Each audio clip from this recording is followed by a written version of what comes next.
अनेक दिवस देशामध्ये राज्यामध्ये घडत आलेला आहे। अनेक लाखो धारकरी त्यांनी या ठिकाणी निर्माण केलेले आहे।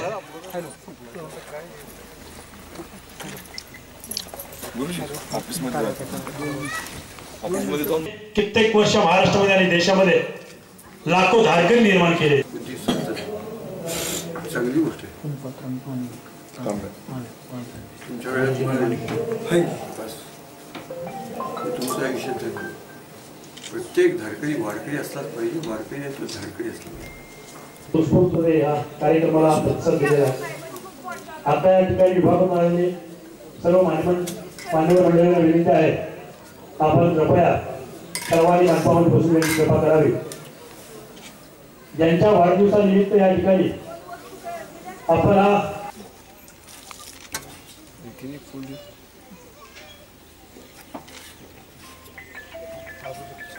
या ठिकाणी तुम्हाला सर्वांचे छत्रपती यांच्या प्रतिमेचं पूजन गुरुजींच्या शुभास्ते होत आहे। गुरुजींनी खऱ्या अर्थानं स्वराज्याचा विचार या देशाच्या आणि जगाच्या कानाकोपऱ्यात आपल्या कार्यकर्तृत्वाने पोहोचवलेला आहे।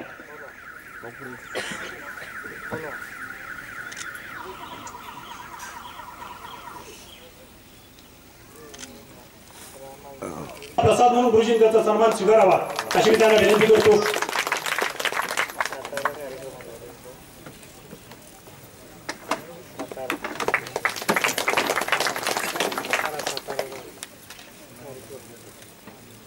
जय भवानी, जय शिवाजी, जय भवानी, जय।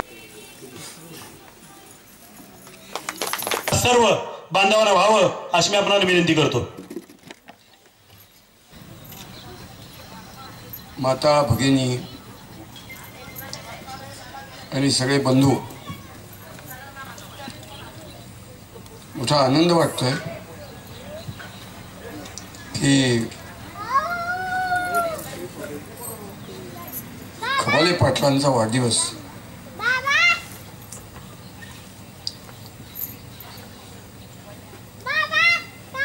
या वेळेला माझी कोणची दुसरी भावना असणार, संत नामदेव आणि ऐकून आनंद वाटला तो असा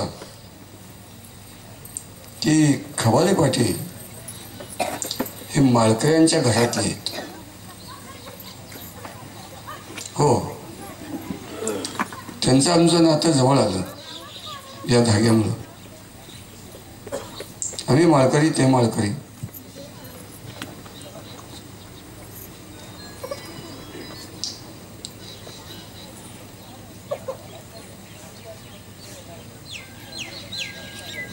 मी त्याला म्हणालो,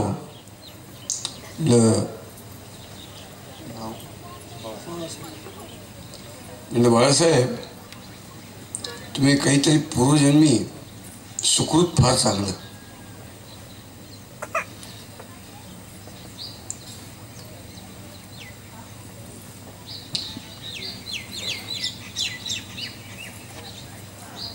पूर्वपुण्य सिद्धी तरीच होय बुद्धी संत संगी। अशा विठ्ठल रखुमाईच्या वारकरी कुळात जन्माला येणं ही सुद्धा पूर्वजन्म फार चांगले असावेत त्यांचे, आत्ता तर आहेत। मी त्यांना म्हणालो की तुमचा व्यवसाय दुधाचा, आई आणि दूध यांचा संबंध फार निकटचा। आपल्यापैकी सगळेजण आईचं दूध पिऊनच मोठे झालो आपण। तर आईने लेकरांना दूध पाजावं तसं तुम्ही समाजाला दूध देत आहे, तुम्हाला उदंड आयुष्य लाभू दे। नामदेव एका अभंगात म्हणतात, अकल्प आयुष्य व्हावे तया कुळा, माझी आज सकाळ हरीच्या दासा। कल्पनेची बाधा न हो कोणे काळी, हे संत मंडळी सुखी असो। अहंकाराचा वारा न लागो राजसा, माझ्या विष्णुदासा भाविकासी। नमा म्हणे ते असावे कल्याण, जयामुखी निधान पांडुरंग। मी म्हणालो की भगवंताची इच्छा आहे तुम्हाला किमान एक 100 वर्ष आयुष्य लाभावं आणि देशात तुमच्या करताय त्या कामाचा उलट सुगंध जावं, तुमच्या कामाची कीर्ती उभ्या देशात पसरू. की असे बाळासाहेब खबाले पाटील आणि ते दुधाचा व्यवसाय करतात, मालकरी मनुष्य, बस फार उत्कृष्ट व्यवसाय. ते पुण्याचे चितळे आहेत. त्या चितळ्यांचा संबंध महाराष्ट्रभर उद्योगधंदा खूप मोठा आणि गुणवत्ता असलेलं काम. तसंच खबाले पाटील त्याच मार्गावरनं जावेत ही भगवंतापाशी इच्छा. आणि भगवंत सुद्धा या देशात टिकला त्याचे कारण भगवान श्री शिवछत्रपती जन्माला आले म्हणून. तर त्यांचाही आशीर्वाद त्यांना लाभावा अशी मी भगवंताजवळ अतिनम्र प्रार्थना करतो.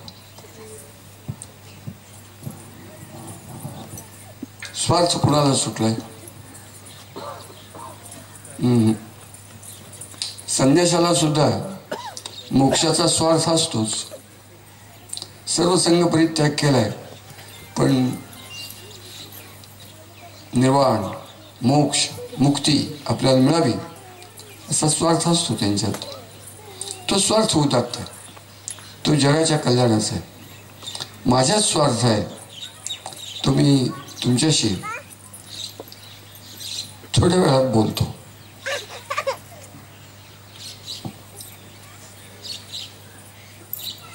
हे कोण आहेत?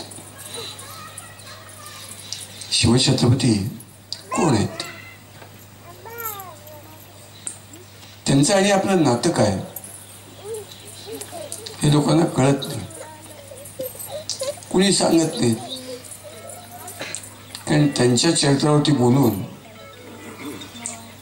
भाड्याने मजूर काम करतो आणि पैसे मिळवतो, तसं त्यांच्या जीवनावरती बोलून पैसे मिळवणारे भाडोत्री, बाजारी आणि त्यांच्या नावापुढं पत्पाळ डिग्र्या, प्राध्यापक, संशोधक, तत्वचिंतक सगळं खोट.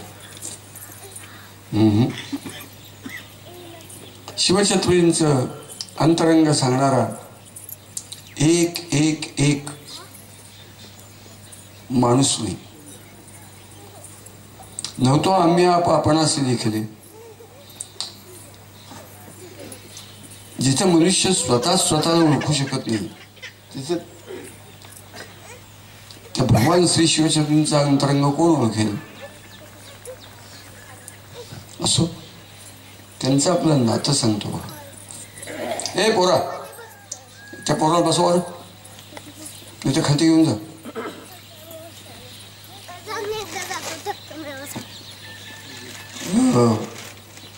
त्यांचं आपलं नातं फार महत्वाचं नातं आहे. शिवछत्रपती, तुम्ही आम्ही कुठे राहतो? घरात.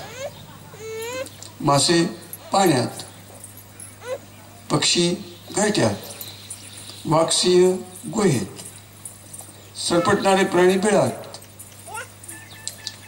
संन्याशी, तरी तापसी, योगी आश्रमात. हे कुठं राहिले? हे कुठं राहिले? मृत्यूच्या जिभेवर राहिले कायम. शिवछत्रपतींच्या आयुष्यात 14व्या वर्षी रायरेश्वरावरती शपथ घेतल्यापासून शेवटचा श्वास 3 एप्रिल 1680 रायगडवरती दुपारी 12:03 सोडेपर्यंत शिवाजीचे जीवन जगले. शिवछत्रपती ते इतकं विलक्षण आहे. त्यांनी फक्त या 36 वर्षात, वय वर्ष 14 ते वय वर्ष 50, या 36 वर्षात शिवछत्रपतींनी इतिहासाने दखल घेतलेल्या 289 लढाया आहेत. त्या सगळ्या लढायात ते आहेत. प्रत्येक लढाईत तुम्ही जा पुढे, मी आलोच. असली ही इंग्रज शिक्षणाने भाडोत्री आणि सोरबुद्धी निर्माण झाली ती नव्हती. त्याचं कारण आई वडील आहेत. आपण जे काही असतो त्याचं 100% कारण आई वडील असतात. आई वडील फार उदात्त. तो काय आत्ता विषय बोलत नाही. तर असाच एक प्रसंग आला महाराजांच्या आयुष्यात. 289 घटना युद्धाच्या. शिवछत्रपतींना नामशेष करण्यासाठी, नाही कापून काढण्यासाठी, संपवण्यासाठी एकूण 18 खान आले, ससैन्य आले. सैन्य आले. शिवछत्रपतींच्या जवळचं सैन्य पसाभर, कोंजळभर, सुखभर आणि आदिलशाही, इमादशाही, बडीशाही, निजामशाही, कुतुबशाही आणि मुघलशाही या हरामखोरांचं सैन्य. अरे बाबा, लक्षावधी. केवळ विजापूरचा आदिलशाह त्या हरामखोराची सेना 3,60,000 होती. आणि शिवाजी महाराजांच्या जवळ अफजल खान होता. त्यावेळेला महाराजांच्या जवळ केवळ आणि केवळ 10,000 संपलं. सैन्य संपलं. सगळा विषम हिशोब आहे. पण महाराजांनी सगळ्यांच्यावरती मात करून हिंदवी स्वराज्याची स्थापना केली. हो, काय आहे अफजल खानाच्या येण्याचा प्रसंग. तो आला ते 38,000 सैन्य घेऊन आला. फक्त 38,000. आणि महाराजांचं सैन्य 10,000. तेही विखुरलेलं. आपली पहिली पत्नी सईबाई ती बाळंतीण झालेली आहे. छत्रपती संभाजी महाराज जन्माला आलेत. ती पुरंदरावरती आहे. आपण म्हणतो ना ओली बाळंतीण. हो, अशा 2 महिने प्रसूत झालेल्या आपल्या पत्नीला सांगून आईच्या पायावर डोकं ठेवून छत्रपती प्रतापगडावरती येतात. ठरल्या दिनांकाला 10 नोव्हेंबर 1659 दुपारी 2:05 असा शामियाना मांडव घातलेला असतो. 100 फूट लांब, 40 फूट रुंद एक मनसद तयार केलेलं असतं. त्याच्यावरती तो बसलाय अफजल खान महाराजांची वाट बघत. महाराज आले, थबकले. महाराज अति विलक्षण मन आणि अंतःकरण. थबकले आणि बोलून घेतलं. कुणाला? पंताजी गोपीनाथ बोके. पंताजी गोपीनाथ बोकेला बोलून घेतलं आणि सांगितलं, पंताजी आज जायचं. ज्या शामियानात तो बसलाय त्याच्याजवळ कोण कोण आहे ते बघा. कारण ठरलं होतं भेटीमध्ये त्यांचा एक अंगरक्षक अफजल खानाचा, दुसरा वकील सय्यद बंडा अंगरक्षक, कृष्णाजी भास्कर तो वकील आणि खान. महाराजांच्या बरोबर एक अंगरक्षक, एक वकील, जीवा भाला अंगरक्षक आणि पंताजी गोपीनाथ वकील. ते म्हणजे बघा आत कोण आहे बघा, आणखीन कोणी आहेत का. त्या अफजल खानाच्या पाठीमागे 100 गजावरती त्याचे 10 अंगरक्षक उभे. महाराजांच्या बरोबरचे अंगरक्षक कुठं थांबायचं तेही स्थान असं 100 गजावरती होतं. आज जायचे ते फक्त सय्यद बंडा अफजल खान आणि कृष्णाजी भास्कर आणि इकडे पंताजी बोके, शिवाकर, जीवा महाला आणि महाराज. नाही म्हणले कोणी नाही आहे. एक मनुष्य आणखीन उभा राहिले तिथं. आहे त्याला बाहेर घालवा. त्याला बाहेर घालवला. मग महाराज त्या तंबूत गेले. दारात असे उभे राहिले. दोघात 100 गजाचं अंतर आहे. ठाम उभे राहिले आणि सगळं निरखून बघितलं. निरखून बघितलं तेच तो म्हणतो, क्या देख रहा है, क्या देख रहा है. महाराज काही बोलले नाही. अरे आपने म्हणला, तू क्या देख रहा है. तुझ्या अंगात किती किडा असेल. तू क्या देख रहा है. महाराज एक शब्द बोलले नाही. ताठ हो.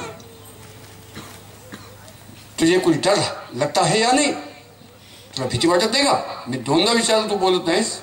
तुला भीती वाटत नाही. तो भरवा ठरवून आला होता कापून काढायचे हे कलम. महाराज एवढंच बोलले, आपको कुछ डर लगता नहीं. महाराज म्हणले, भ्यावे तो रघुनाथास. म्हणजे भगवंताला भ्यावे तो रघुनाथास. तुम्हाच काय म्हणून. त्याचा अर्थ काय. काय काळजाची व्यक्ती असेल. महाराज 5 फूट 3 इंच उंचीचे आहेत. तो 7 फुटाचा आहे. तो हापशी आहे. अति क्रूर आहे. त्याने अनेक जणांचे मुर्दे पाडले आहेत. कत्तली केले आहेत. रक्तपात केला आहे. नीचातला नीच आहे तो. महाराजांचं वय केवळ 29. आईला सांगून निघाले होते. आईचं काळीच हे लावून गेलं की संभाजी महाराज, संभाजी राजे ज्यांच्या पाठीवरती शिवाजी महाराज जन्मले, त्या कनगिरीच्या वेळात त्या भडव्यांनी त्याची जाणीवपूर्वक दगाबाजी करून कत्तल केली. शहाजीराजे हो त्यांना जिंजीवून विजापूरपर्यंत तोंडाला काळं फासून धिंड काढून नेलं होतं या अफजल खानाने आणि सुवाराने. हे भोसले कुळ संपून टाकायचं. त्याशिवाय आदिलशाहीच्या मार्गातला आणि इस्लामी सत्तेच्या मार्गातला काटा संपणार नाही अशा हिंदू वागत होता. त्या देख रहा है. 2दा विचारल्यानंतर ते म्हणतात, काहीच बोलत नाही. तुझे कोणी डर लगता है या नाही. भ्यावे तो रघुनाथास. तू भास काय म्हणून. असं हात करून म्हणतात, भ्यावे तो रघुनाथास. तू भास काय म्हणून. म्हणजे महाराज म्हणतात, अरे कुत्र्या तुला कोण भीते. काय अंतःकरण असेल बेडर. तू दगलबाज आहेस. तू बदतमीज आहेस. तू दरोडेखोर आहेस. तू बंडाव मांडलायस. आदिलशाहचे अनेक किल्ले तू ताब्यात घेतलेस. तू आमच्या सत्तेच्या विरुद्ध बंड पुकारलेला हरामखोर मनुष्य आहेस. तुझको सबक सिखाने के लिए मी आया हूं. ते सगळे किल्ले, तो सगळा प्रदेश आदिलशाहला देऊन टाक. शरणी आहे. आणि तुला हे मान्य असेल तर, नाही तर तुला मी शिल्लक ठेवणार नाही आहे. तुला धडा शिकवायला आलोय. तर जिवंत राहायचं असेल तो सगळं ते फारसी हिंदीतनं बोलतोय. तर आई आहे. मी तुला घेऊन जाईन विजापूरला. क्षमा माग. आणि मी सांगतो की मनुष्य चुकतो, चुकलाय, याच्यावर दया करा. तुझ्यासाठी मी ही वकिली करीन. पण तुला जीवन जायचं असेल तर आई आहे. गले से गले लगाओ असं त्याने सांगितल्यानंतर महाराज जी काय 5, 25, 30 पावलं टाकून गेले. गेले आणि गले से गले लगाओ. तो धिप्पाड उंची 5 फूट 3 इंच त्याच्या छातीच्या खळग्यापर्यंत लागत नव्हते. महाराज हो हो. महाराज फार धूर्त. जाताना चिलखत घालून गेले होते. हातात बिस्वा आणि बागनखं दडवून घेऊन गेले होते. तोही भडवा कट्यार घेऊन आला होता. दोघांच्याही कमरेला तलवार होती. आणि झालं. गले से गले लगाओ. हात पूर्ण काही जात नव्हते गळ्यात. महाराज त्यांनी महाराजांना मिठी मारली. दाबून धरलं आपल्या डाव्या हाताने महाराजांना. आणि आपल्या हातातलं दडवलेलं कट्यार त्यांच्या काळजात खोपसायला लागला. दाबून धरून महाराज, हा आपल्याला ठाऊक नसतं, महाराज उत्तम कुस्तीगीर होते, उत्तम कुस्तीगीर होते. महाराजांनी एका क्षणात ओळखलं. खरखर खरखर खरखर वाजायला लागल्यानंतर आपली वाघनकं घातली आणि पिचवा आत घालून दगा दगा दगा, दुश्मन ने दगा दिया, कत्ल करो, लवा लवा, रक्त व्हायला लागलं होतं. महाराज ती आतडी घेऊन आणि वाघनखे घेऊन जोराने मागे सरले. सगळं असं फिरून कापून काढलं होतं पोट. ती आतडी त्या वाघनखात आणि त्या बिचव्यात, आणि महाराज 1-2 फूट बाजूला गेले असते आतडी उडून बाहेर. तेवढ्या त्या भिडव्याने आपल्या कमरेची तशाही स्थितीत एक तलवार काढली आणि त्यांच्या डोक्यात मारली. शिरस्त्राण होतं. हो, शिरस्त्राण होतं म्हणजे पोलादाचं होतं. ते पोलादाचं अभंग समजलेलं शिरस्त्राण सुद्धा भंग झालं आणि मस्तकावरती अर्ध्या घावयावडी, हो बक्षी घावयावडी अर्धा गहू जखम झाली. तोंडावरनं, मानेवरनं, डोळ्यावरनं, नाकावरनं, सगळ्या शरीरावरती रक्त गळायला लागलं. महाराजांना घाण झाली, झाण झाली, अंधेरी आली. ते आतड्यात अडकलेल्या बिचवा आणि वाघनकाची दोन्ही हात आणि असे असे लटलट लटट काय जगात चाललंय कळत नव्हतं. अशा स्थितीत तो सय्यद बंडा म्हणतो, तो सय्यद बंडा धावत येतो आणि महाराजांची धगा धगा लवा लवा, दुश्मनने धोका दिया असं बोलल्यानंतर तो धावत आला अफजल खानाच्या संरक्षणासाठी आणि महाराजांच्यावरती घाव घालणार. हे बघून जीवा मला एखाद्या वाघासारखा धावत गेला आणि त्याला ठाऊक नाही महाराजांच्या पाठीकडून तो उभा आहे की महाराज असे लटलट लटलट करतायत. तेही त्याला लक्षात आलं नाही. महाराजांनी आतडी काढलेली बघितली आणि म्हणला महाराज महाराज. तो घाव घालणार तेवढ्यात तो म्हणला सय्यद बंडा घालणार, महाराज घास माझा आहे, तुम्ही थांबा. महाराजांना काही कळत नव्हतं बाहेर काय चालेल. आणि तो हात वरच्यावरती जीवा महाल्याने उडवला. हो, 13 जण 10 जण ते मागे त्याचे अंगरक्षक त्या धावत आले. धवा धवा धगा धगा कत्ल किया, कत्ल करो. हे 10 जण आत आले आणि अफजल खान, त्याचा वकील, त्याचा अंगरक्षक, ते 10 एकूण 13 आणि इकडं 13. आज जबरदस्त झटापट म्हणजे अशी झाली. 13च्या 13 कत्तल केले. संभाजी कावजी कोंडाळकर आणि बाकी ते इंगळे कंक ह्या सगळ्यांनी.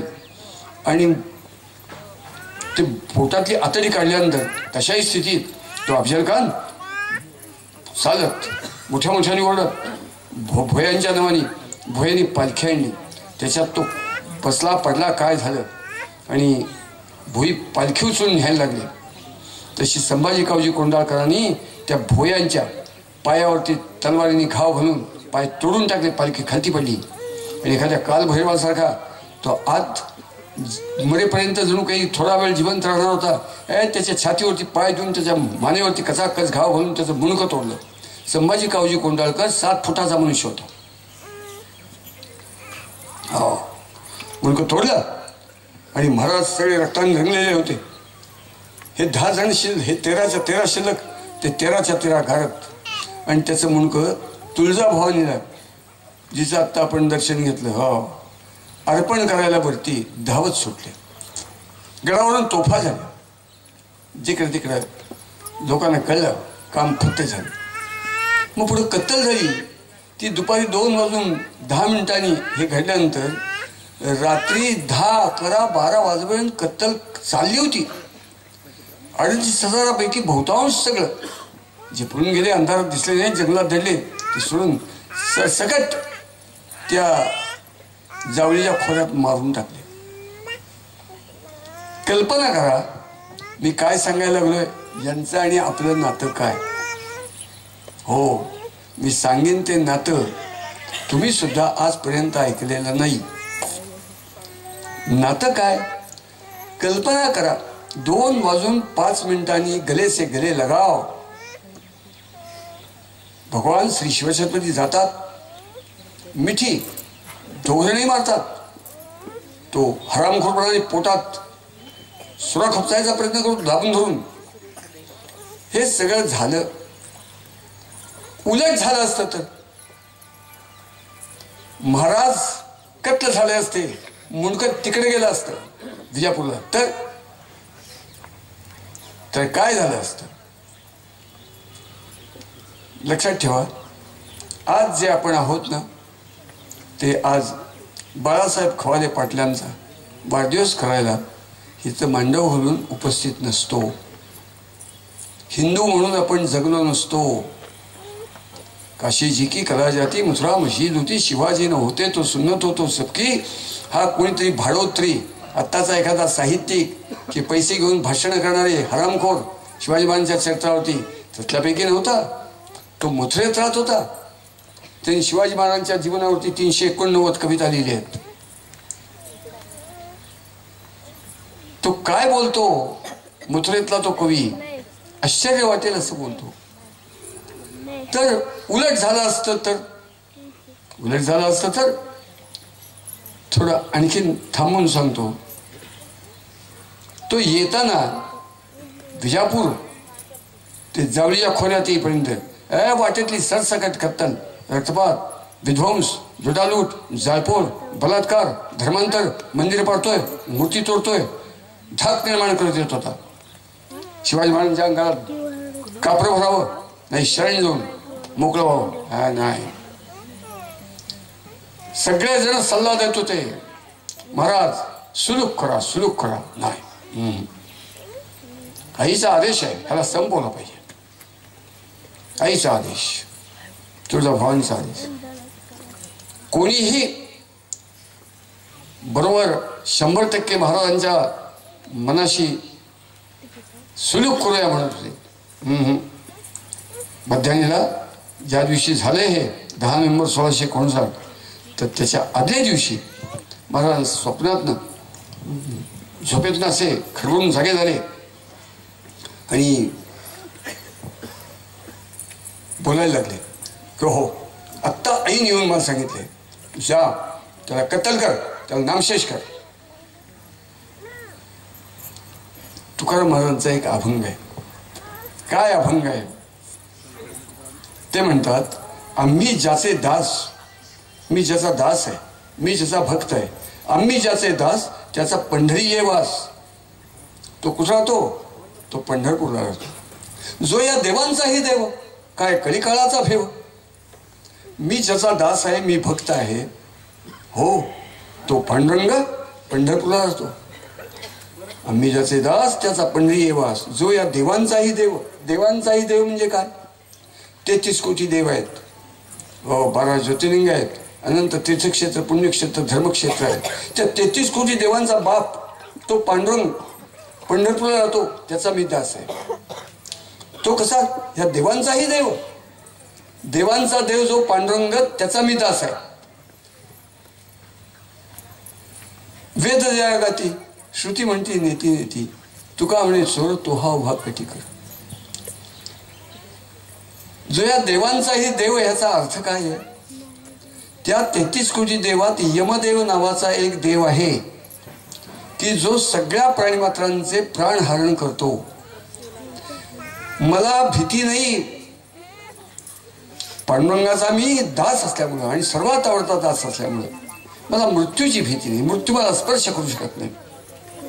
जो या देवांचाही देव, काय कलिकाळाचा देव, कलिकाळ म्हणजे यमाची, मला भीती नाही. मी त्याचा एकनिष्ठ भक्त आहे, मी दास आहे, त्याच्या काळजातला माणूस आहे मी. जो या देवांचाही देव, काय कलिकाळाचा देव, मृत्यूची मला भीती नाही, असं तुकाराम म्हणतात.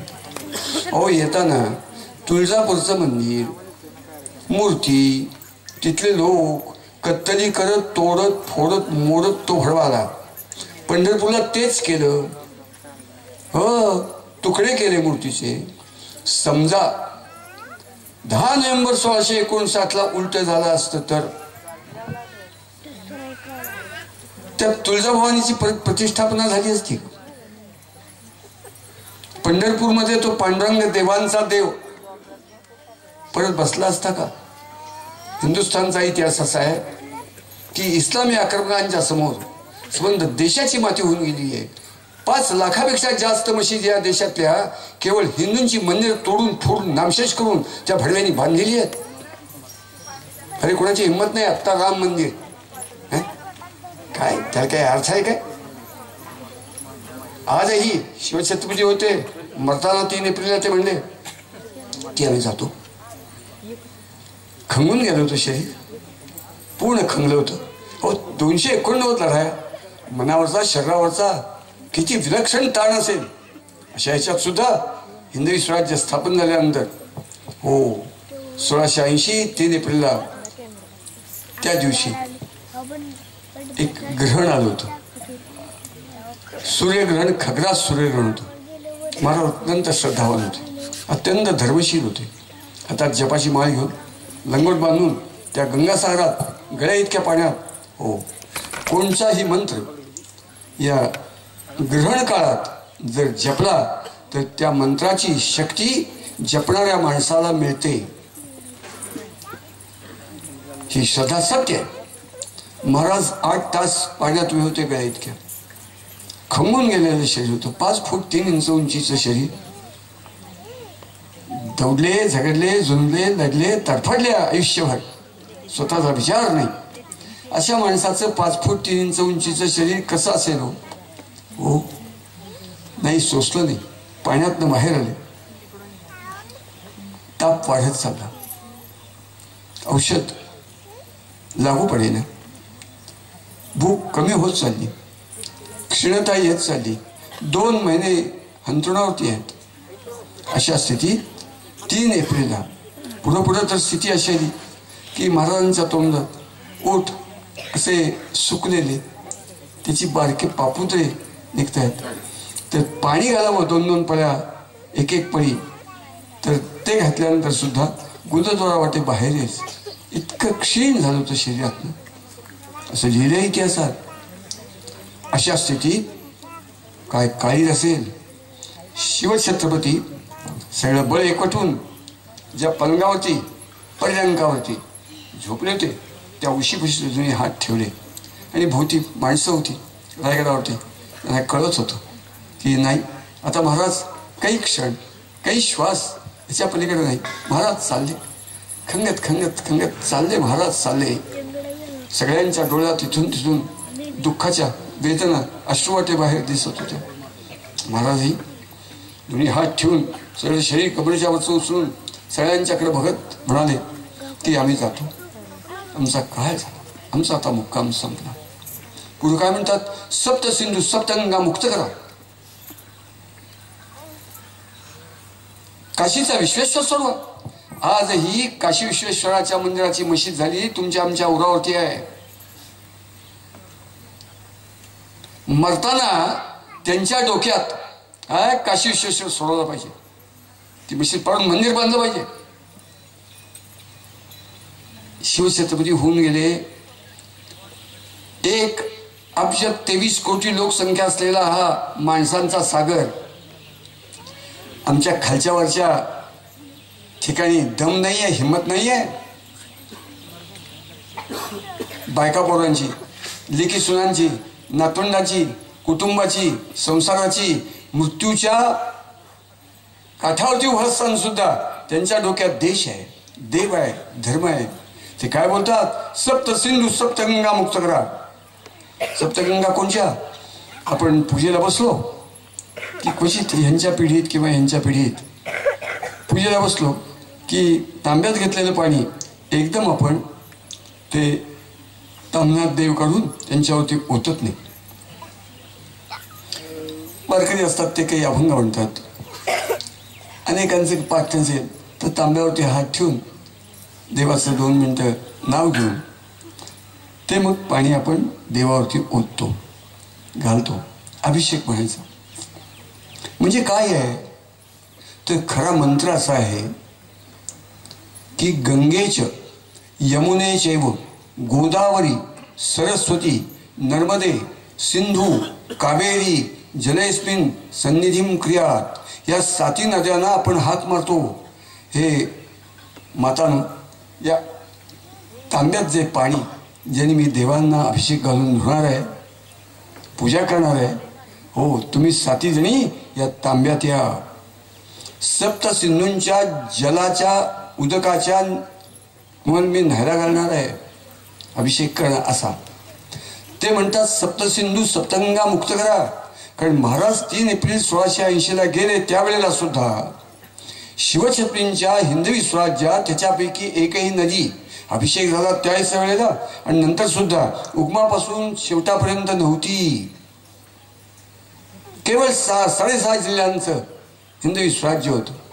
आणि मग म्हणजे त्यांना काय म्हणायचंय, त्या हिमालयात गंगा, सिंधू, यमुना, भागीरथी हिमालयात उगम पावत आहे, हिंदुस्थानचं एकदम टोक, आणि नर्मदा म्हणजे गोदावरी, खाती कावेरी, या दक्षिण हिंदुस्थानातल्या नद्या, या 7 नद्या हिंदवी स्वराज्यात येणार. म्हणजे खालच्या 5 पातशाह्या, आदिलशाही, इमादशाही, बरीदशाही, निजामशाही, कुतुबशाही, वरची मुघलशाही, ह्या धडीवरती लोळवा नामशेष करा. या सत्ता नामशेष करून भगव्या इंडियाचं राज्य संबंध देशात कन्याकुमारीपासून काश्मीरपर्यंत, ब्रह्मदेश ते बलुचिस्तानपर्यंत राज्य उत्पन्न करा, असं मरणाच्या काठावरती असताना सुद्धा ते बोलतायत. कल्पना करा की त्या दिवशी उलट झालं असतं तर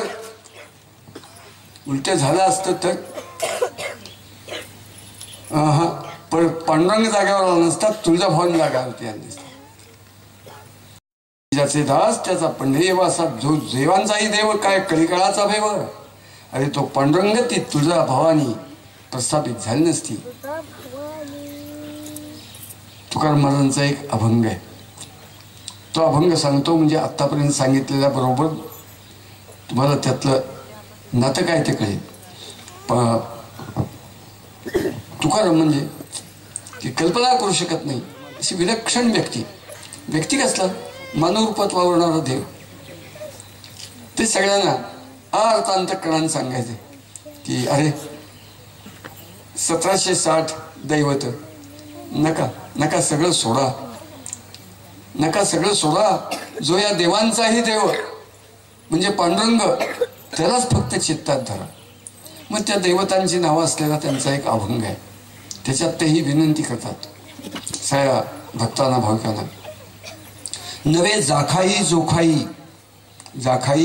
देवता, नवे जाखाई जोखाई माय राणी मेसाबाई, बळीये माझा पंढराव जो या देवांचाही देव. रंडी चंडी शक्ती मध्य मांसाते भक्षी, भैरव खंडेराव रोटी सुटी साठी देव. गुणोबा विक्राळ लाडू मोदकांचा काळ, मुंजा महिषासरे हे तो कोण लेखी पोरे. वेताळे फेताळे जळो त्यांचे तोंड काळे, तुकामणे चित्ती धरा रखवाईचा. नका अन्य कुठलं दैवत धरू नका. माणसाला केवळ जास्तीत जास्त 100 वर्ष आयुष्य. हे सगळं जग, आपला जीव आणि तो जगदीश, या तिघांचं काय नातं आहे ते जाणण्यासाठी आपण जन्माला आलो. मग ते नातं 100 वर्षात केवळ थोड्या वेळात जाणायचं म्हणजे वेळ पुरणार नाही. ह्याच देहात आत्मोद्धार, आत्मोन्नती, आत्मसाक्षात्कार व्हायला पाहिजे. तर तुम्ही लवकरात लवकर ते होण्यासाठी सगळी दैवत बाजूला ठेवा, ती चांगली आहेत. पण तुका म्हणे चित्ती धरा रखमाईचा पती. अरे तो पांडुरंग जो रखमाईचा पती चित्तात धरा म्हणतायत तुकाराम महाराज, तोच जाग्यावर नसताना तो जाग्यावर राहायला कोणामुळं? रखमाईचा पती विठ्ठल राहायला कोणामुळं जागा होतं? हो, सईबाईच्या पतीमुळं. तुकाराम महाराज मला भेटले तर मी त्यांना म्हणेन की तुकोबार आहे की मर्यादा ओलांडून तुम्हाला शिकवणं होतंय, पण तेवढा अभंग बदला. तुका म्हणे चित्ती धरा सईबाईचा पती, म्हणजे जागेवरती पांडुरंगही राहील आणि सगळे देव राहतील. हे नातं देवांच्या देवाला वाचवणारा, जाग्यावर ठेवणारा जो देव, त्याचं नाव आहे शिवछत्रपती. त्याचं नाव आहे संभाजी महाराज. संभाजी महाराज आणि शिवछत्रपती देह दोन एकच आहेत, तेही सांगतो. शिवछत्रपतींना शिकवण्यासाठी शहाजी राजे यांनी एक विद्वान ब्राह्मण ठेवला होता. वयाच्या 5व्या वर्षाचा प्रारंभ झाला. 5 ते 18 वर्षापर्यंत उमाजी पंडित नावाचा एक विद्वान ब्राह्मण 14 वर्ष शिकवायला ठेवला होता. नीतिशास्त्र, धर्मशास्त्र, राज्यशास्त्र, युद्धशास्त्र, व्याकरण, इतिहास भाषा, हो सगळे विषय शिकवणार. त्याच उमाजी पंडिताला शिवछत्रपतींनी संभाजी महाराजांच्यासाठी पुढे 14 वर्ष ठेवलं होतं. हे शिकवत नाही, भाडोत्री बघते. शिवाजी महाराज निरक्षर होते असं गाढव लोक म्हणतात. शहाजीराजे संस्कृत पंडित होते. त्यांनी 3 नाटकं लिहिली, काव्य लिहिले. संभाजी महाराज विद्वान होते, संस्कृत पंडित होते. शिवछत्रपतींना संस्कृत येत होतं, कळत होतं. शिवछत्रपती हरहुन्नर धुरंधर मनुष्य. गोष्ट अशी की शिवछत्रपती त्यांच्याबद्दल मी काय बोलायला लागलो होतो आता. हा गेल्यानो हे पिता पुत्र आहेत. त्यांना वेद ठाऊक आहे, उपनिषद ठाऊक आहेत. हो, शिवाजी महाराजांनी त्यांच्या आयुष्यात 38 विद्वांच्याकडनं 38 ग्रंथ लिहून घेतलेत.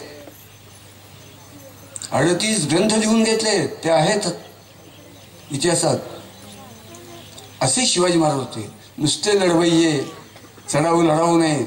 हे भोसले कुळ, हे जाधव कुळ, हे बुद्धिवान, चारित्र्यवान, हिम्मत, मोठे धुरंधर राजकारणी.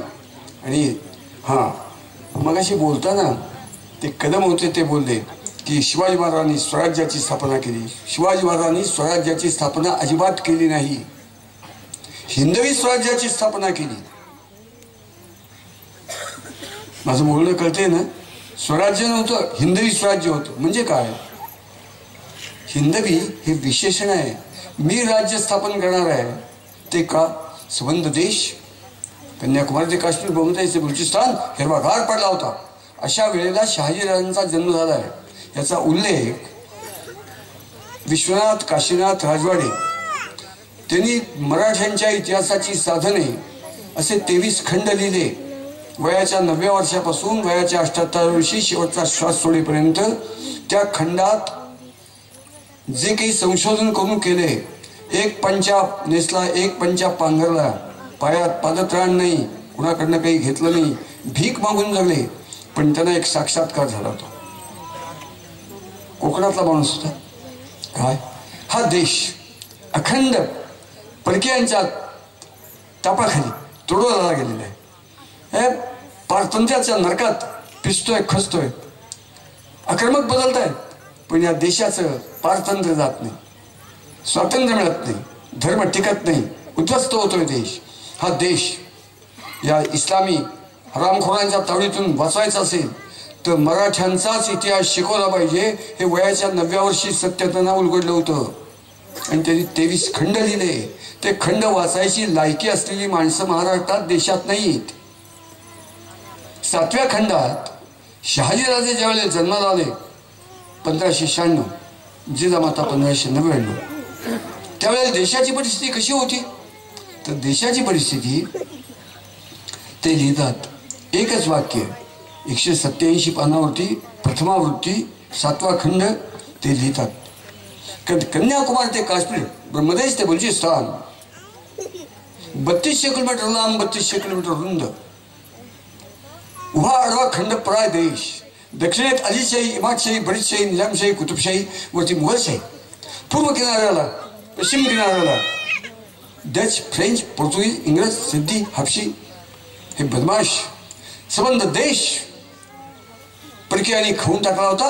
उभा देश हिरवागार पडला होता. अशा वेळेला शिवाजी महाराजांच्या वडिलांचा जन्म झाला आहे. हे हिंदवी स्वराज्य हा जो प्रकार आहे तो शहाजीराजांच्या डोक्यातला आहे. त्यांनी आपल्या पोराला सांगितलं की गेल्या तू माझा पुत्र आहेस, तू आता मोठा झालास. म्हणजे 12व्या वर्षी ते आपल्या पोराला म्हणतात तू आता मोठा झालास. ती कथा सांगतोच तुम्हाला, सरकत नाही मी, ती नंतर सांगतो. तर शिवछत्रपती संभाजी महाराज हे कोण आहे? तर हे शिकलेले आहेत.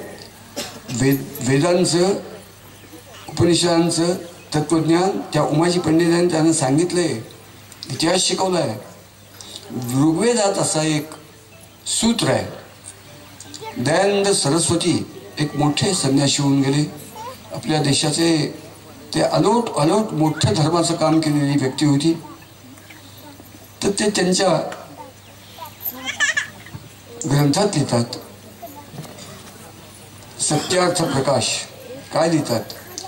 पती पत्नीच्या पोटी पुत्राच्या रूपाने परत एकदा जन्म घेतो.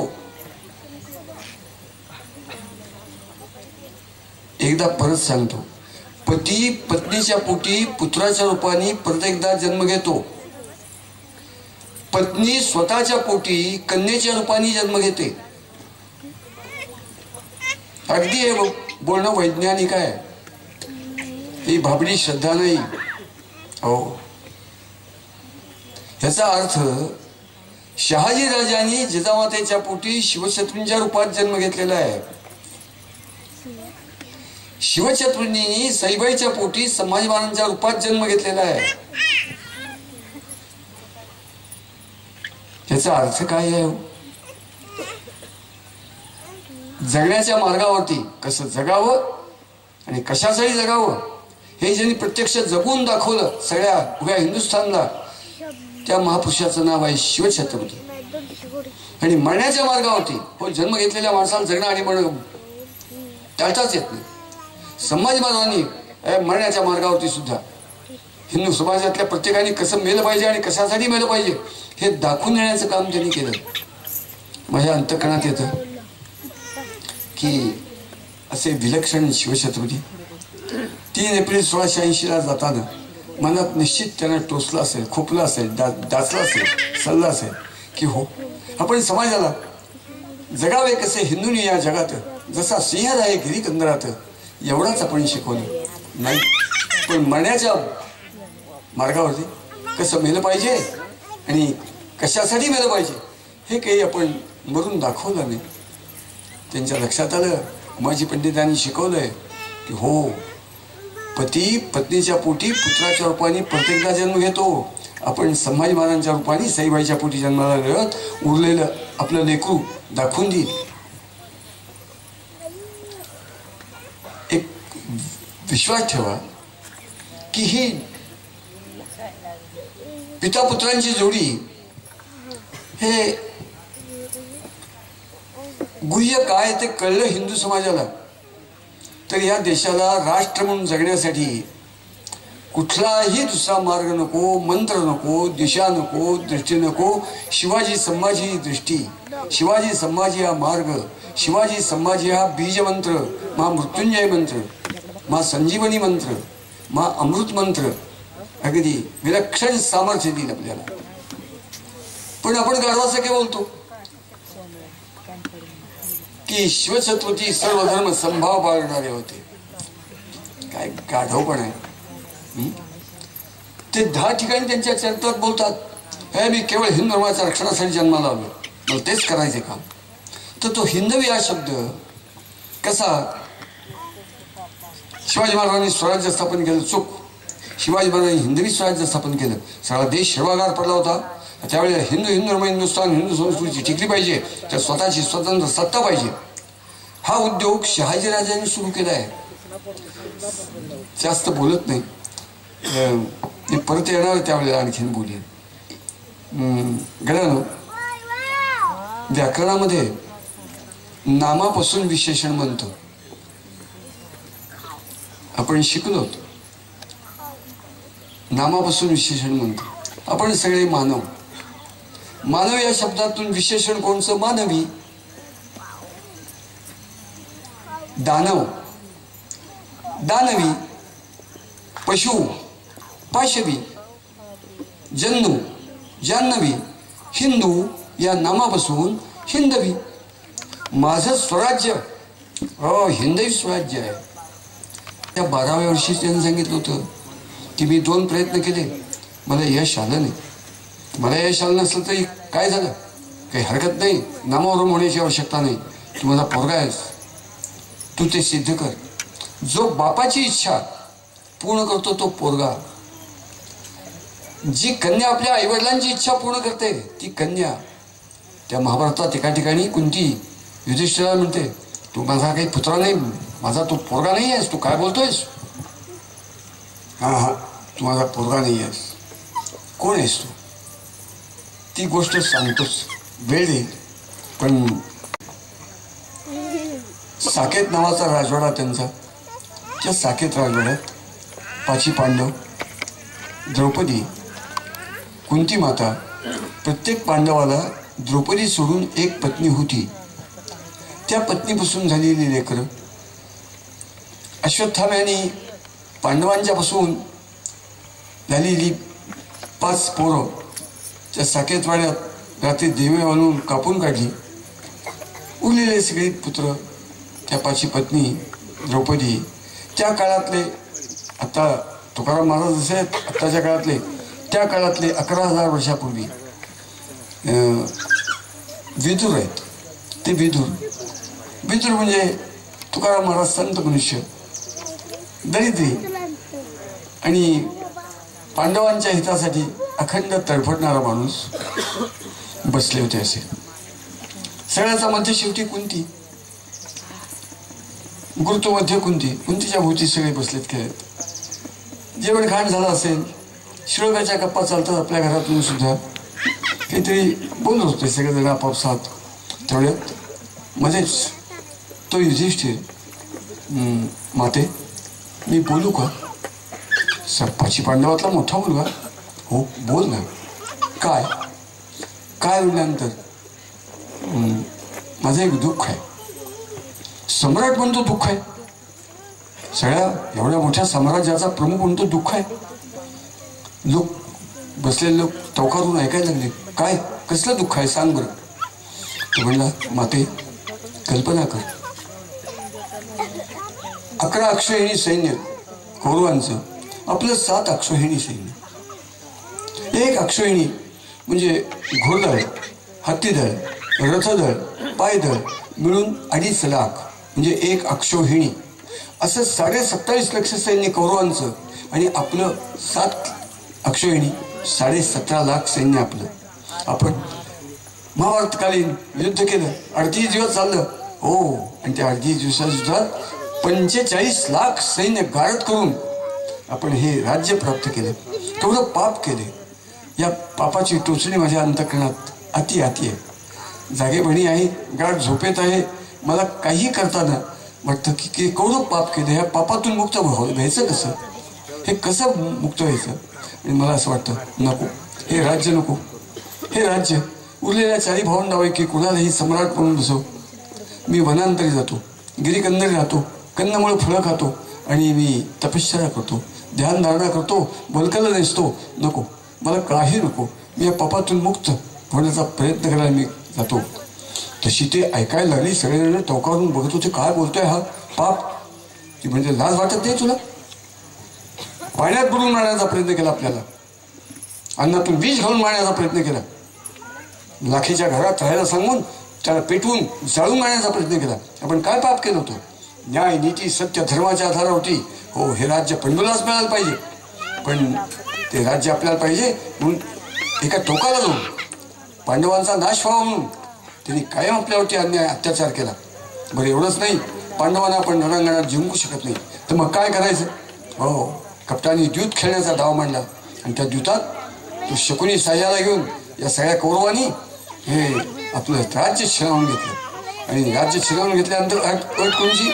द्यूतात जो पराभूत होईल त्यांनी 13 वर्ष वनवास आणि 1 वर्ष अज्ञातवास जंगलात गेलं पाहिजे.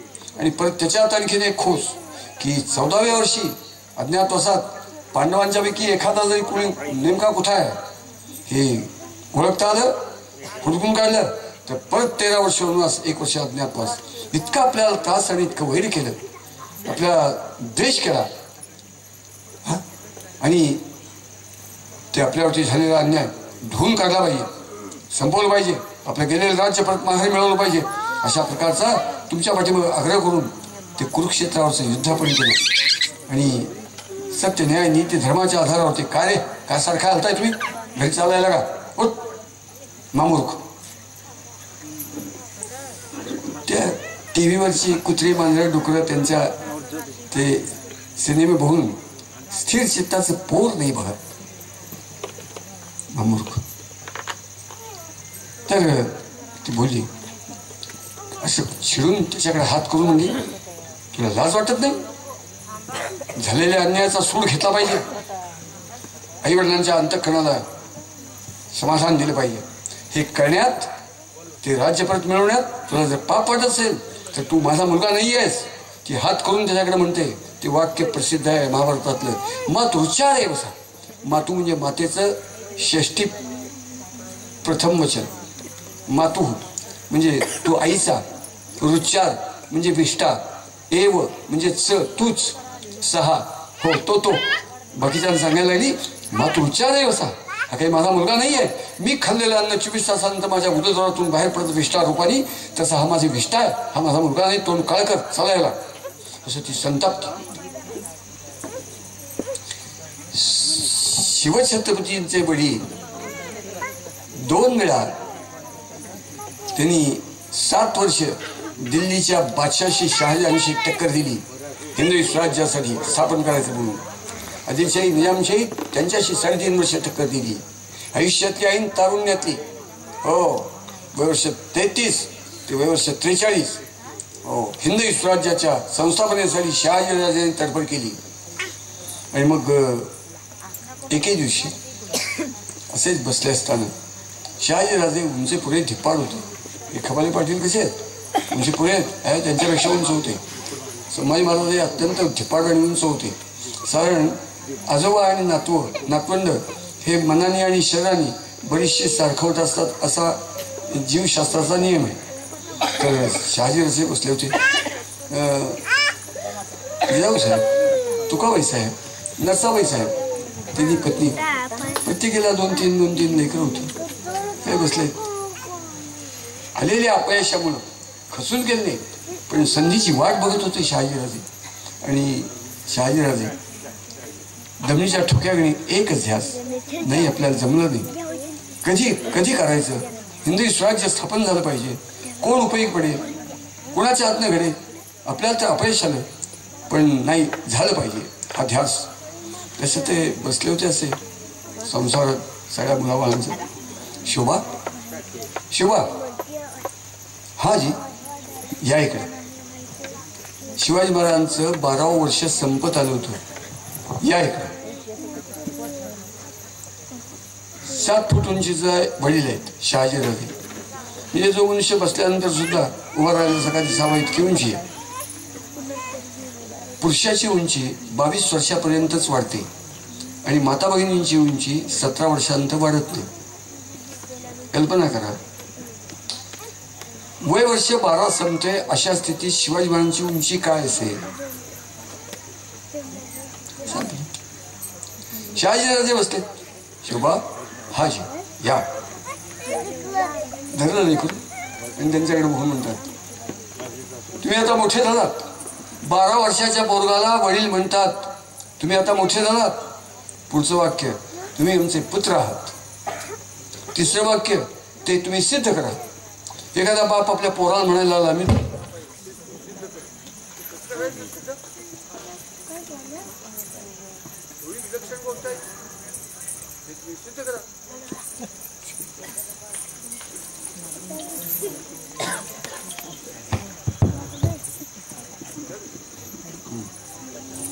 ऐकायला येते. हा ते तुम्ही सिद्ध करा. पहिलं वाक्य, शिवा तुम्ही आमचे पुत्र आहात. तुम्ही आता मोठे झालात. ते तुम्ही सिद्ध करा. वडील मुलाला सांगतात की तू माझा मुलगा आहे सिद्ध कर. त्या कुंतीने तिच्या भाषणात सांगून टाकले, कोण पुत्र?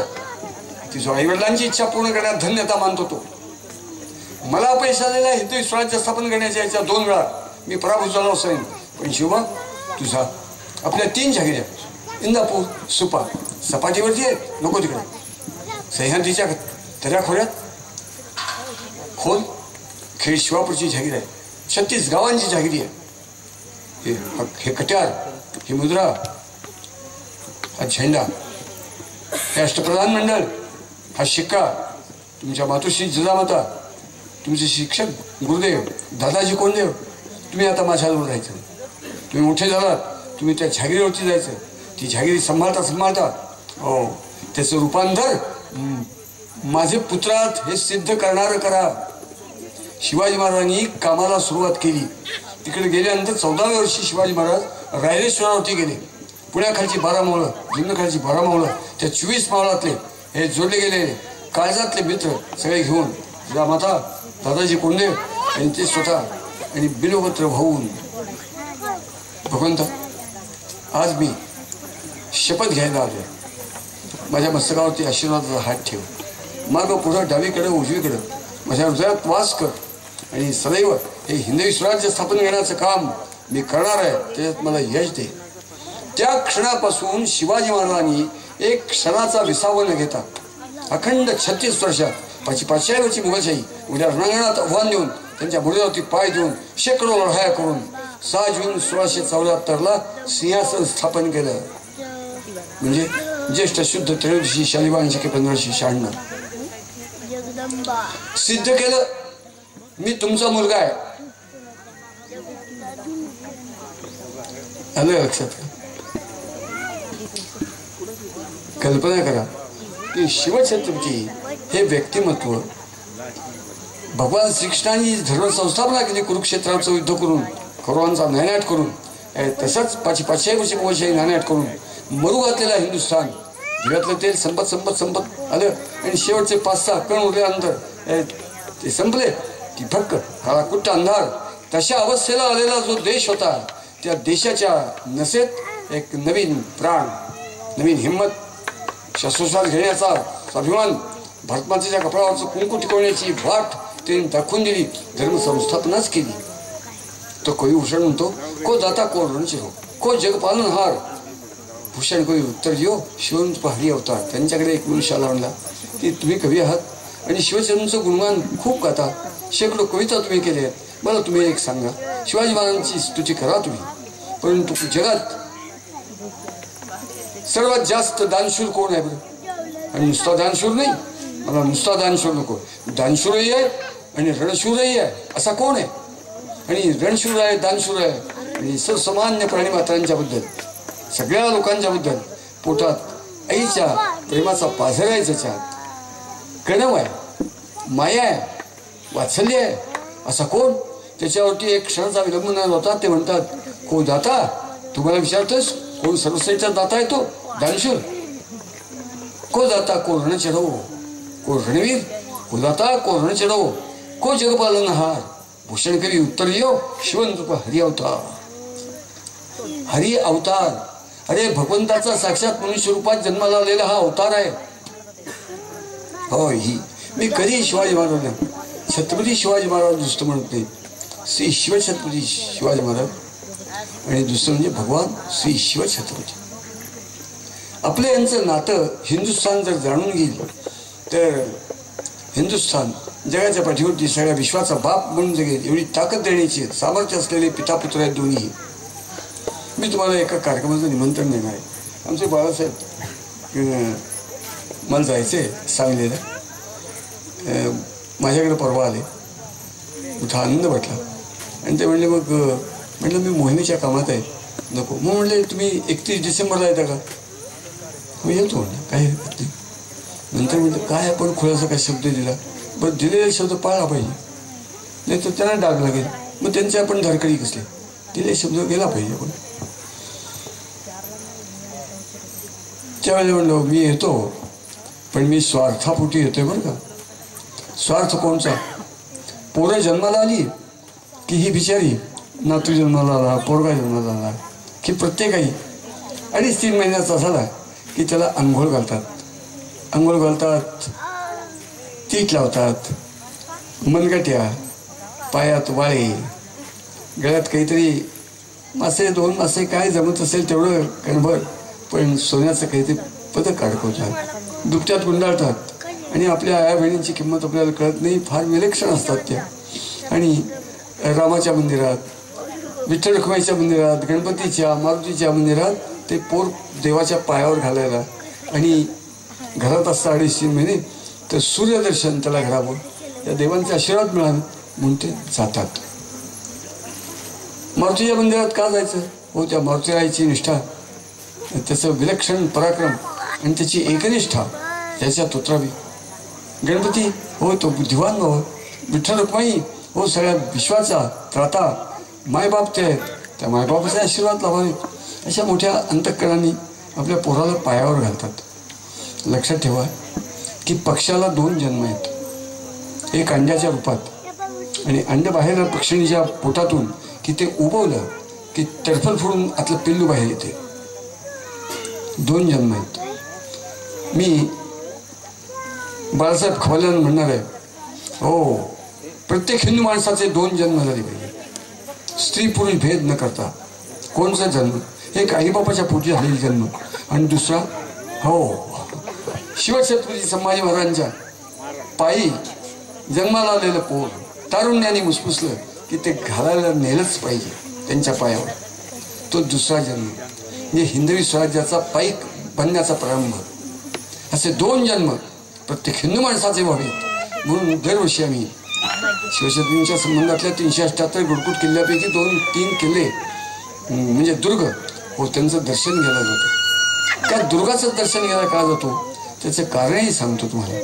तुकाराम महाराज शिवाजी महाराजांचं चरित्र समजायचं असेल तर ज्ञानोबा तुकोबा व्यास वाल्मिकी यांच्या प्रकाशातच आपल्याला चालावं लागेल. तुकाराम महाराज म्हणतात एका ठिकाणी की जरी मी नव्हतो पतित. तुकाराम महाराजांचे भगवंताशी असे प्रत्यक्ष संवाद झालेले 838 अभंग आहेत मला भेटलेले. भगवंतावरती संतापलेत, रागावलेत, तसे काही 100, 200, 150, 200 अभंग आहेत. तर ते भगवंताला म्हणतात पांडुरंगाला, जरी मी नव्हतो पतित तरी तू कैसा आहे पवन येत भगवंता. तुझ्या प्राप्तीसाठी तुझ्या दर्शनासाठी आयुष्याचा होम केला. पत्नी गेली, मुलं गेली, आईबाप गेले, घरदार गेलं, माझनकी म्हणजे व्यापार बुडला, दुर्गादेवीचा दुष्काळ पडला आणि सगळा वणवा पेटला. माणसं माणसाला खायला लागली, माणसं पशुचं शेण खायला लागली. पशुचं शेण खायला सुद्धा पशु नाही आहे तशा अवस्था माणसांचे मुर्दे आणि त्यांची पडलेली हडाचे सापडे त्याच्यातून मी वाचलो आणि माझ्या मनात आलं भगवंता की तुझी प्राप्ती झाली पाहिजे. या सगळ्या विश्वासात हा जो तू निर्माण केलास पसारा तर तू कोण आहेस ते डोळ्याने दिसलं पाहिजे. आणि त्या केवळ प्राप्तीसाठी मी तुझ्या नादाला लागलो आणि तू माझ्याकडे दुर्लक्ष करतोयस. किती पारायण, किती वाऱ्या, किती जप, किती ध्यानधारणा नाही. मला लवकरात लवकर तू कोण आहेस ते दाखव, कृपा कर. अशा अर्थाचं आपल्या अंतःकरणातलं दुःख ते बोलतात. आणि ते बोलताना म्हणतात, जरी मी नव्हतो पतित तरी तू कैसा पावन येतोय. काय चालवलीस? 100 वेळा तुझ्या दाराशी येतोय, तुला वाटत नाही दर्शन द्यावं? तू फार मोठा झालास काय? तू मोठा असशील, जगाचा बाप असशील, पण लक्षात ठेव जरी मी नव्हतो पतित. अरे पतितांना पावन करणार असं तुला म्हणतात. जरी मी नव्हतो पतित तरी तू कैसा पावन येत. तुला कोण पतित पावन म्हणलं असतं? आधी तुक्या, नंतर पांडुरंग, नंतर विठ्ठल, आधी तू नाहीस. तरी समाजे नाम आधी मग तू पावन कृपा नाही. अरे पहिल्यांदा भक्त नंतर भगवंत. तू फार ताठ्यात आणि गर्भात जाऊ नकोस, मला दूर लुटू नकोस. मी इतकं तडफडतोय तुझ्या दर्शनासाठी, तू दर्शन देत नाही आहे. जरी मी नव्हतो पतित तर तू कैसा पावन येतं. तरी समाज आहे नाम आधी मग तू पावन कृपा निधी. लोह महिमान पसा नाही तरी दगड जायचा. अरे जगात लोखंड नसतं तर त्या परिसराच्या दगडाला काय किंमत राहिली असती? अन्य कुठल्याही धातूला लावून, दगडाला, कापडाला, धान्याला लावून त्याचं सोनं नाही होत. तो परिसर हे कधी सिद्ध होतं? लोखंडाचा आणि परिसराचा संबंध आला तर त्या परिसराची किंमत कळते.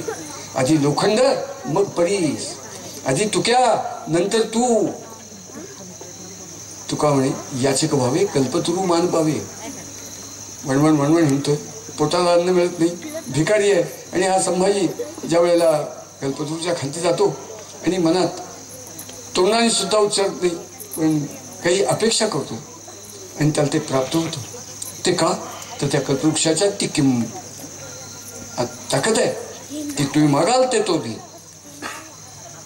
जरी मी नव्हतो पतित तरी तू कैसा पावन येतं. तरीच माझे नाम आधी मग तू पावन कृपा निधी. लोह महिमान प्रसा नाही तरी दगडाचा. तुका म्हणे याचक व्हावे कल्पतरू मान पावे. अरे भिकारी प्रथम मग त्या कल्पवृक्षाची किंमत आहे. आधी लोखंड मग त्या परिसराची किंमत आहे. कधी भक्त तर भगवंताची किंमत आहे.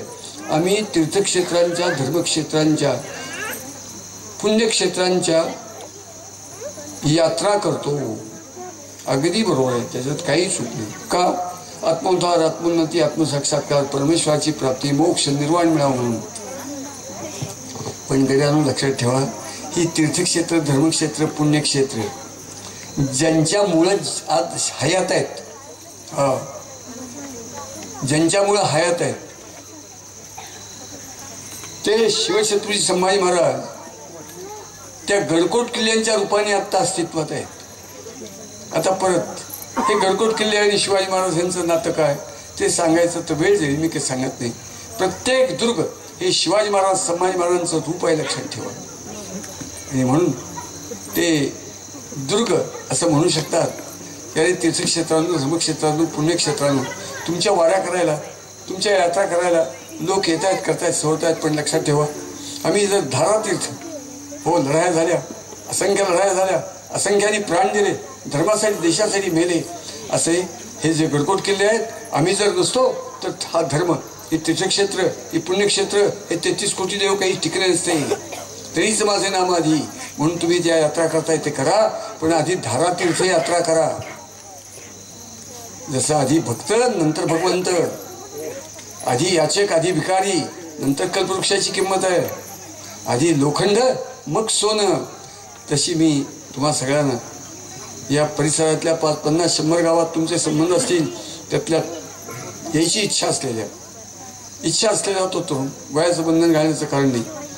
मी खपले पाटलांना त्यांच्या वाढदिवसाच्या दिवशी एक शिवछत्रपतींच्यासाठी, देशासाठी भीक मागतो.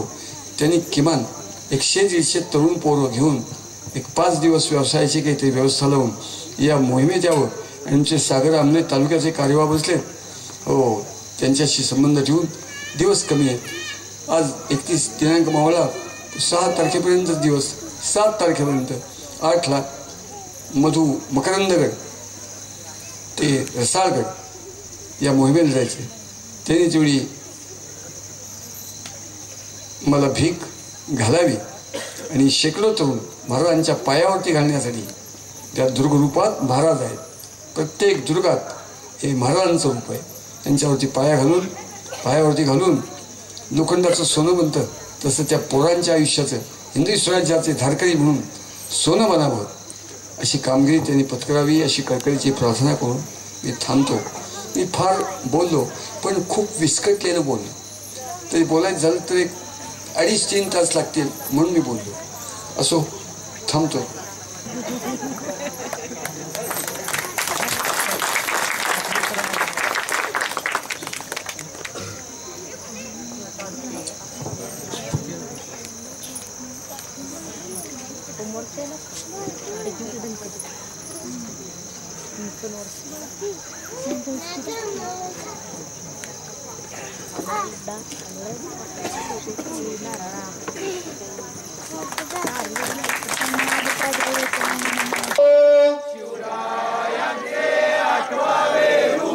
शिवरायांचा 8वा प्रताप, शिवरायांचा 8वा साक्षेप, भूमंडळी शिवरायांचे कैसे बोलणे, शिवरायांचे कैसे चालणे, शिवरायांची सलगी देणे, कैसी असे सकल सुखांचा केला त्याग, म्हणून साधजे तो योग, राज्य साधनांची लगबग कैसी केली, याहुनी करावे विशेष, तरीच म्हणवावे पुरुष, या उपरी आता विशेष,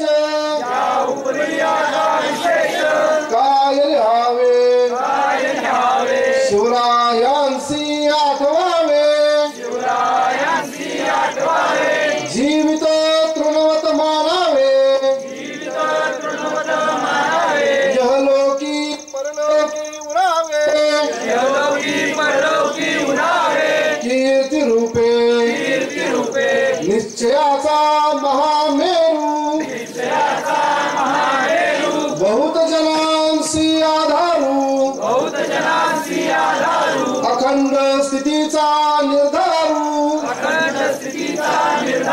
श्रीमंत योगी पुण्यश्लोक छत्रपती श्री शिवाजी महाराज की धर्मवीर छत्रपती श्री संभाजी महाराज की भारत माता की हिंदू धर्म की सचिन